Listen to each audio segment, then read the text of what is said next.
Benvenuti tutti all'Ippodromo del Savio per questa nona giornata di corse. 7 luglio 2026 è la serata della prima tappa del Tommaso Grassi Driver Awards e questa è la prima corsa appunto delle 6 previste per dare poi il diritto di qualificazione al primo guidatore, che ovviamente è quello che otterrà più punti, e dare una chance a chi arriverà comunque secondo in classifica. Andiamo a leggere il campo dei partenti di questa prima prova. Quello numero 1, Ivi Sauro con Giampaolo Minucci, il numero 2 Involved Matley, Vincenzo Piscoglio dell'Annunziata, il numero 3 Iago Cap Francesco Pettinari, numero 4 Illinois Mark Salvatore Centura, che non è però partente, è stato ritirato, il numero 5 Impossible Joe con Carmine Piscoglio, il numero 6 Itaca Tordens con Ferdinando Minopoli, seconda fila, il numero 7 Ilaria Luis Alberto Garruto, 8 Irina Cole Edoardo Baccalini, 9 Ivonne Guare Edoardo Baldi, 5 Il Pasqualino Manuele Matteini.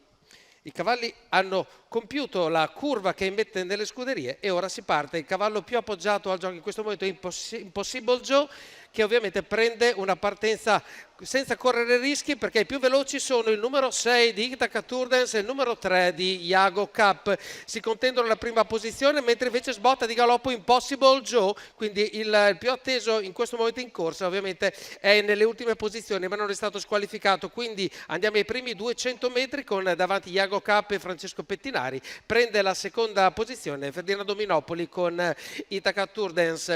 Ovviamente adesso c'è un rallentamento dopo il 14,4 dell'avvio e il gruppo si riunisce, anche se c'è un po' di mossa, un po' di movimento dopo la terza posizione, e vediamo che qualcuno già prova ad avvicinarsi alle prime posizioni. Questo qualcuno è Ivonne Guar con Edoardo Baldi, 33 ai primi 400 metri, quando le posizioni tendono ad assestarsi, e si ricongiunge col gruppo anche Impossible Joe, che però è nell'ultima posizione. 600 metri, 46,7, 16,4 la curva, fatta assolutamente con grande circospezione da Francesco Pettinari con il suo Iago Cap, che continua a condurre, dietro di lui il numero 6 di Itaca Turdens e di fianco Ivonne Guar. Dietro Ivonne Guar a destra Involved Matley e invece all'interno il numero 1 di Ivi Saur. Siamo arrivati al chilometro 1,02 secchi, senza aggiunta alcuna, e andiamo nella penultima piegata che vede sempre il numero 3 di Iago Cap condurre. Arriviamo al chilometro e il gruppo incomincia ad aprirsi, perché dal fondo del gruppo 1,18 il primo chilometro, dal fondo del gruppo ritorna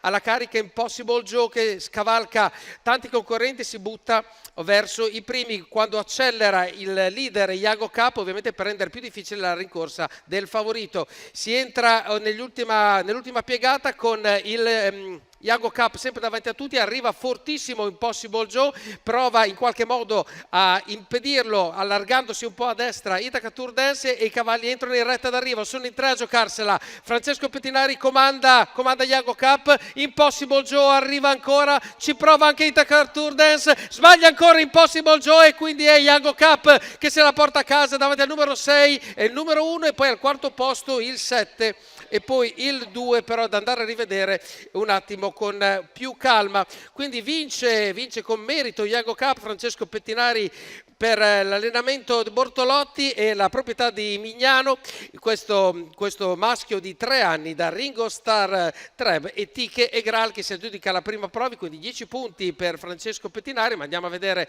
alla rallenti di nuovo in slow motion quello che è l'esatto ordine d'arrivo. Comunque 3, 6, 1, 7 e 2 dovrebbe essere, anche se ripeto sul numero 2 lascio spazio alla giuria, perché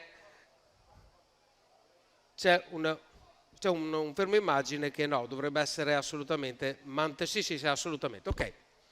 Ridiamo la linea alla regia e poi ci risentiamo per la seconda corsa.